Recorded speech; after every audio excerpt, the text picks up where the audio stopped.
ജീവിതം ഒരു സ്പെക്കുലേറ്റീവ് ആയിട്ടുള്ള സാങ്കല്പികമായ അല്ലെങ്കിൽ ആശയ ജീവിതമല്ല. ശരിക്കും ആധ്യാത്മിക ജീവിതം വളരെ കോൺക്രീറ്റ് ആയിട്ടുള്ള ടാഞ്ചിബിളായിട്ടുള്ള ഒരു വസ്തുനിഷ്ഠമായ ജീവിതമാണ്. ഇപ്പം നമ്മൾ ദൈവരാജ്യത്തെക്കുറിച്ച് സംസാരിക്കുന്നു. എല്ലാ മേഖലകളിലും, എല്ലാ വസ്തുതകളിലും, എല്ലാ ആധ്യാത്മിക അനുഭവങ്ങളിലും ഒരു ദൈവരാജ്യമുണ്ട്. എന്നുവെച്ചാൽ ദൈവരാജ്യം എന്ന് പറയുന്നത് എന്താണ്? ദൈവത്തിൻ്റെ ആ വിഷയത്തെക്കുറിച്ചുള്ള തിരുമനസ്സ്. ഇപ്പം നമ്മൾ സ്വർഗസ്ഥനായ പിതാവ് എന്നുള്ള പ്രാർത്ഥന ചെല്ലുന്നു, ഇല്ലേ? സ്വർഗസ്ഥനായ പിതാവിൻ്റെ പ്രാർത്ഥന എന്താ?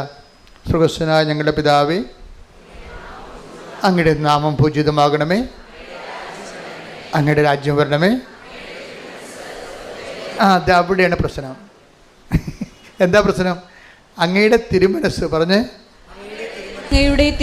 സ്വർഗത്തിലെ പോലെ ഭൂമിയിലുമാകണമേ. അപ്പൊ ദൈവത്തിന്റെ തിരുമനസ്സ് നിറവേറുന്നതാണ് ദൈവരാജ്യം. ഉറപ്പല്ലേ? ഇപ്പം നിങ്ങൾ പറയുന്ന അക്കാഡമിയിൽ ജോലി കിട്ടിയില്ല, നിങ്ങൾ പറയുന്ന സ്ഥലത്ത് ജോലി കിട്ടിയില്ലെങ്കിലും ദൈവരാജ്യം നിറവേറിയില്ലെന്ന് നോക്കിയാൽ മതി. നമ്മൾ പിടിയിട്ടില്ലേ? നിങ്ങൾ പറയുന്ന ചെറുക്കനെ കല്യാണം കഴിച്ചാലും കഴിച്ചില്ലേലും ദൈവം നിങ്ങൾക്ക് തരുന്ന ഒരാളെ ദൈവത്തിൻ്റെ ആളായിട്ട് എടുത്തു കഴിയുമ്പോൾ ദൈവരാജ്യമായി ആ സംഭവം. എപ്പോഴും നമ്മൾ അതാണ് പറഞ്ഞത്, ഇത് വളരെ ഇൻ്റലിജൻ്റായിട്ട് ചെയ്യേണ്ടതാണ്. ഇപ്പം നിങ്ങൾ കുഞ്ഞുനാൾ മുതൽ ഒരു ചെറുക്കന് വേണ്ടി പ്രാർത്ഥിക്കുന്നു, ഒരു പെണ്ണിന് വേണ്ടി പ്രാർത്ഥിക്കുന്നു. ഇവിടെ പോലെ സ്വഭാവമുള്ള ഇപ്പം നിങ്ങളുടെ ബന്ധുക്കളായിരിക്കും. അപ്പോൾ നിങ്ങൾ പറയും മനസ്സിലാക്കാൻ പറയും, മാതാവേ ഇവൻ്റെ സ്വഭാവം ചിലപ്പോൾ നിൻ്റെ സ്വന്തം ബന്ധുവാണ്, കാരണം കല്യാണം കഴിക്കാൻ പറ്റത്തില്ല. പക്ഷേ എന്നാലും പറയും ഇവൻ്റെ സ്വഭാവമുള്ള ഒരാളെ കല്യാണം കഴിച്ചാൽ മതിയായിരുന്നു. അപ്പോൾ നമ്മൾ പ്രാർത്ഥിക്കും. നമ്മൾ ചിലപ്പോൾ 10 വയസ്സോട്ട് പ്രാർത്ഥിക്കും ഇന്നാളിൻ്റെ സ്വഭാവമുള്ള ഒരാളെ കല്യാണം കഴിക്കാൻ. പക്ഷേ കല്യാണം കഴിച്ച് കഴിയുമ്പോൾ നേരെ കടകവിരുദ്ധ, ഇവൻ്റെ സ്വഭാവമല്ല, ഇവൻ്റെ ഉപ്പാപ്പൻ്റെ സ്വഭാവം പോലും ഉണ്ടാകത്തില്ല. നേരെ കടകവിരുദ്ധമായ ഒരു ചരക്കായിരിക്കും വരണത്. അപ്പോൾ അവരെ കാണുമ്പോൾ നമ്മൾക്ക് ദൈവമേ എൻ്റെ ജീവിതം മുടിഞ്ഞെന്ന് പറയും. അപ്പം നിൻ്റെ രാജ്യം നടക്കണില്ല അവിടെ. പക്ഷേ നീ ഇത് ദൈവത്തിൻ്റെ പേരിൽ എടുക്കണമെന്ന് വിചാരിച്ചോ, അപ്പോൾ ദൈവരാജ്യമായി. പിടിയിട്ടില്ലേ? നിൻ്റെ മനസ്സല്ല ഇവിടെ നടക്കണത്. അയാളെ നിന്നെ മനസ്സിലാക്കണില്ല, നിന്നെ അംഗീകരിക്കണില്ല. അപ്പോൾ നീ പറയും നിന്നെ ചാക്കിടാൻ വേണ്ടിയും നിന്നെ പ്രീണിപ്പിക്കാൻ വേണ്ടിയും കുറേ ചെറുക്കന്മാരൊക്കെ പഠിക്കണ കാലത്ത് കുറേ പൂവാലത്തിലൊക്കെ പറയും. അതൊക്കെ വലിയ ആനക്കാര്യമായിട്ട് നീ കെട്ടിയിടുന്ന് വിളിച്ചുകൊണ്ട് നടക്കും, മനസ്സിൽ നടക്കും. എന്ന് പറയും ദൈവമേ അവനക്ക് എത്ര പേരിൻ്റെ പുറകെ നടന്നാണ് അവസാനം ഈ കാലമാടകളെ കെട്ടി എന്നൊക്കെ പറയും. ഇതൊക്കെ തന്നെത്തായിരുന്നു പറയണതാണ്. സ്വരത്തിൽ പറഞ്ഞാൽ ചിലപ്പോൾ അണപ്പലുണ്ടാകത്തില്ല, അതിന് പറയത്തില്ല നമ്മൾ. കാര്യം ഫസ്റ്റ് പാട്ടിനല്ല നമ്മൾ കെട്ടിയിരിക്കണത്. അവിടെ പക്ഷേ നമ്മുടെ മനസ്സിലെങ്കിലും തോന്നും തരുമിസ് നിങ്ങൾ ദൈവരാജ്യത്തിലല്ല.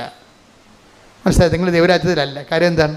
നിങ്ങൾ നിങ്ങളുടെ മനസ്സിനെ കൊണ്ട് സങ്കല്പിച്ച ആളെ തന്നെയാണ് ഇപ്പോഴും ധ്യാനിച്ചുകൊണ്ടിരിക്കുന്നത്. അപ്പോൾ അത് വരുമ്പോൾ എന്താ പ്രശ്നം? ഇത് നമ്മൾ അംഗീകരിക്കാത്തോളം, ഇപ്പോഴത്തെ പദ്ധതികളെ അംഗീകരിക്കാത്തോളം കാലം ഇതിന് വേണ്ടിയുള്ള അലോട്ട്മെൻറ്റ് കുറയും. ഞാൻ വളരെ ശ്രദ്ധിക്കണം മക്കളെ, ഞാൻ പതുക്കെയാണ് പറയണത്. അതായത് നിങ്ങൾ ഈ ദൈവിക പദ്ധതിയായിട്ട് ഇപ്പോഴുള്ള ചെറുക്കനെയോ പെണ്ണിനെയോ അംഗീകരിക്കണില്ല. അതുകൊണ്ട് തന്നെ എന്താ സംഭവിക്കണ? കാരണം ഈ പദ്ധതിക്ക് വേണ്ടിയുള്ള അലോട്ട്മെൻ്റ് ഉണ്ട്, കൃപയുടെ അലോട്ട്മെൻ്റ് ഉണ്ട്. നിങ്ങളിത് അംഗീകരിക്കണില്ല. നിങ്ങൾ പണ്ട് നിങ്ങൾക്ക് ഇഷ്ടപ്പെട്ട ആളിനെ ഇപ്പോഴും മനസ്സുകൊണ്ട് അംഗീകരിക്കണമെന്നുണ്ടെങ്കിൽ ഈ ഭർത്താവിന് വേണ്ടി നമ്മൾ പ്രാർത്ഥിച്ചാലും നന്നാകണമെന്ന് പറഞ്ഞാൽ നന്നാകത്തില്ല. എന്താ? നിങ്ങൾ നന്നാകണമെന്ന് പറയണത് നിങ്ങൾ ഇഷ്ടപ്പെട്ട മറ്റു ചെറുക്കനെ പോലെ ഇവനാകണമെന്നാണ് പറയണത്. അത് ദൈവം ആക്കി കൊടുക്കണമെന്നാണ് പറയണത്. പെണ്ണുങ്ങളുടെ മണ്ടത്തരങ്ങൾ ഭയങ്കര കഷ്ടമാണ്.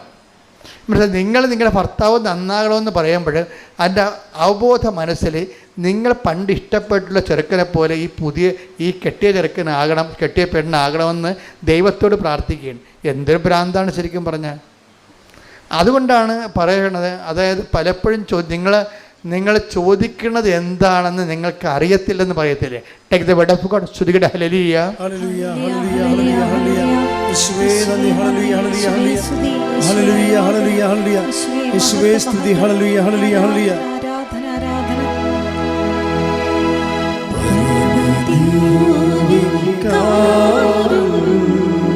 ഒരുമിച്ച് പാട്, നല്ല പാട്ടാണ്.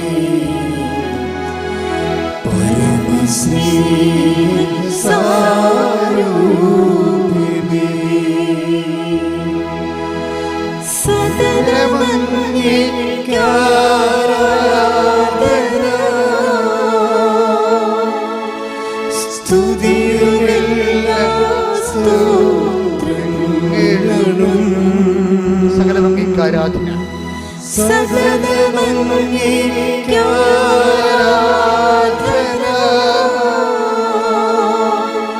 സ്തുതിയും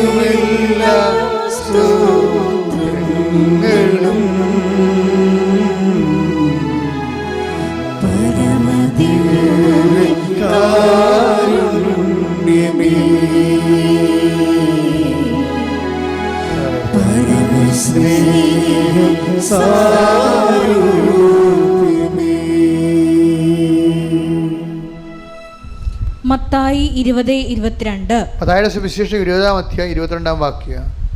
യേശു മറുപടി നൽകി, നിങ്ങൾ ചോദിക്കുന്നത് എന്താണെന്ന് നിങ്ങൾ അറിയുന്നില്ല.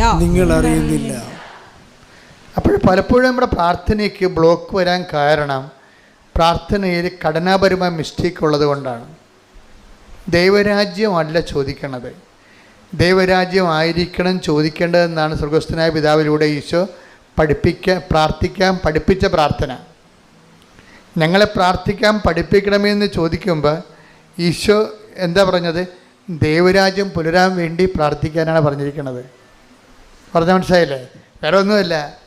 ഞങ്ങളെ പ്രാർത്ഥിക്കാൻ പഠിപ്പിക്കണമെന്ന് പറയുമ്പോൾ ഈശോയ്ക്ക് പ്രാർത്ഥിക്കാൻ പഠിപ്പിക്കാൻ വേണ്ടി ഒരു സബ്ജക്റ്റ് മാത്രമേ ഉള്ളൂ. അതെന്താണ് കാര്യം? ദൈവരാജ്യം. ഈ ദൈവരാജ്യത്തിൽ നമ്മൾക്ക് ഈ ദൈവരാജ്യം സ്വീകരിക്കാൻ വേണ്ടി മാത്രം പരിശുദ്ധാത്മാവ് നമ്മളെ ഒരുക്കുമ്പോൾ നമുക്ക് കിട്ടിയിരിക്കുന്ന ദൈവരാജ്യത്തിൽ നമുക്ക് സന്തോഷമുണ്ടാകും. അത് ലോക സന്തോഷമല്ല, പരിശുദ്ധാത്മാവിൻ്റെ സന്തോഷമാണ്. പറഞ്ഞ മനസ്സിലായില്ലേ? അതുകൊണ്ടാണ് നീതി, ദൈവരാജ്യം, ഭക്ഷണവും പാനീയവും 14-17 എടുത്ത് 14-17 റോമ 14:17 ദൈവരാജ്യം എന്നാൽ ദൈവരാജ്യം എന്നാൽ ഭക്ഷണവും പാനീയവുമല്ല. എന്താ ലോകരാജ്യമല്ലെന്നായി പറയണത്? ഞാൻ ആശിച്ച ചെറുക്കൻ, ആശിച്ച വീട്, ആശിച്ച കാറ്, അതാണ് ഭക്ഷണവും പാനീയവും എന്നുള്ള വാക്ക്. നീ ആഗ്രഹിക്കണമല്ലെന്ന് മനസ്സിലായില്ലേ? അത് ലോകരാജ്യം എന്ന് എൻ്റെ പേര്. നീ ദൈവരാജ്യത്തിന് പ്രാർത്ഥന ചൊല്ലിയിട്ട് ലോകരാജ്യം വരാൻ വേണ്ടി പ്രാർത്ഥിക്കുകയും, അതാണ് എൻ്റെ അത് വരുന്ന ഒരു ഡൈക്കോട്ടമി എന്ന് പറയുന്നത്. ദൈവരാജ്യത്തിന് വേണ്ടി പ്രാർത്ഥിക്കുകയും ലോകരാജ്യം വരാൻ വേണ്ടി ആഗ്രഹിക്കുകയും ചെയ്യും. അതുകൊണ്ട് തിരുത്തിക്കൊണ്ടാണ് ആദിമസഭയോട് പറയണത് ദൈവരാജ്യം 14-17 റോമ എന്താണ്? ദൈവരാജ്യം എന്നാൽ ഭക്ഷണവും പാനീയവുമല്ല പ്രത്യുത നീതിയും സമാധാനവും പരിശുദ്ധാത്മാവിലുള്ള സന്തോഷവുമാണ്. അപ്പോഴേ ഇതിൻ്റെ വിഷയം എന്ന് പറയുന്നത് ദൈവരാജ്യം പുലരുമ്പോൾ അതിൻ്റെ സൈമൾട്ടേനിയസ് സമാന്തരമായ അലോട്ട്മെൻ്റ് ഉണ്ടാകും. എന്താ കാര്യം? പരിശുദ്ധാത്മാവിൽ സന്തോഷം ഉണ്ടാകും.